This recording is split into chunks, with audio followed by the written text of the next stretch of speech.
Alrighty y'all, so today we're going to be talking about the best splitting wedge. We're going to be talking about these three styles. These are the kinds that I have tested.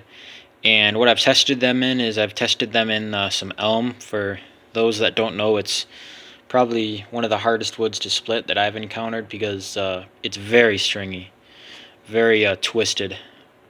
And also I've split a good bit of ash with these, some bigger rounds. I want to say maybe about 2 foot high, and then maybe a little over 20 inches wide, maybe bigger. I can't remember perfectly off the top of my head. They were probably about maybe slightly less wide than that tire is. So pretty big, and they had plenty of knots in them, so I used wedges a lot because of splitting them all. You could get it done, but it would take a long while. So first type of wedge we're going to be talking about is this. This is the generic straight 5-pound wedge. You can get them at, Ace Hardware, Tractor Supply. This one is from Harbor Freight. I would say definitely, these can work if you put some effort into them, but I would say avoid these. Number one reason is the Harbor Freight one, I think, had like a 60-degree bevel on it, so it was extremely stout. And with that bevel on there, I could only use it when I had another wedge, and I had already gotten a crack started. There was no way I could pound it into regular wood. And it might have worked in maybe like pine or something the way it came, but it just wasn't cutting it. So I ground it down like this. As you can see, definitely thinner. But still, there were types of wood. There were some pieces of ash that I could not pound this into. And that's just me using, one hand on this, one hand in the hammer. If I was holding this, then had another person pound the hammer, I might have been able to pound it in. But there were some pieces of ash I couldn't pound this into, even with this thin down like this. So because of that, I would avoid it, because you can't really get it thin enough to stick it into those really hard pieces of wood.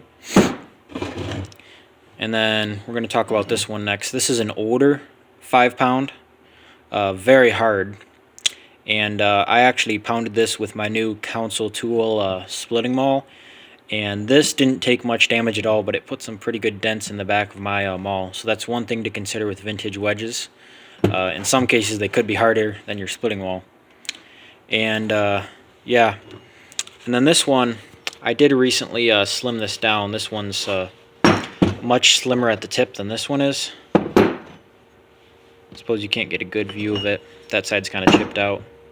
There we go. Yeah, it's thinner at the tip, but there were still a few pieces of ash that I could not pound this into.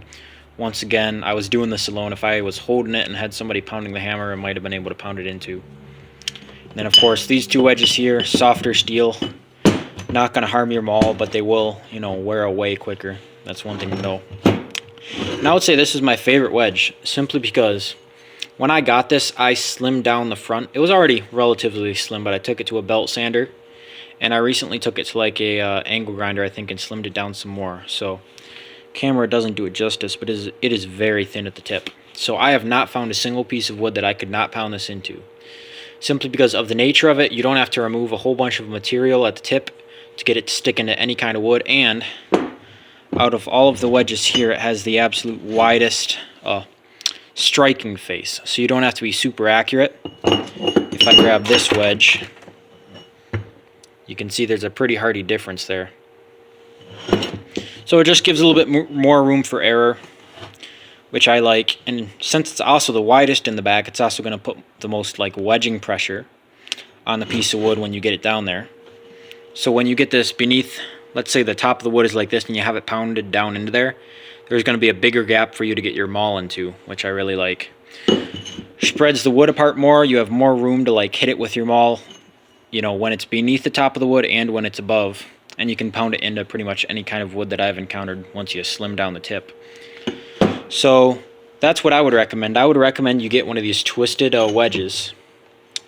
And this one was $10 when I bought it. Now it's $12. It's the Hyper Tough off Walmart. Pretty good wedge. Definitely my go-to, my favorite. Thank you guys for watching. If this helped you out at all, I would encourage you to check out some of my other videos. God bless, and see you on the next one.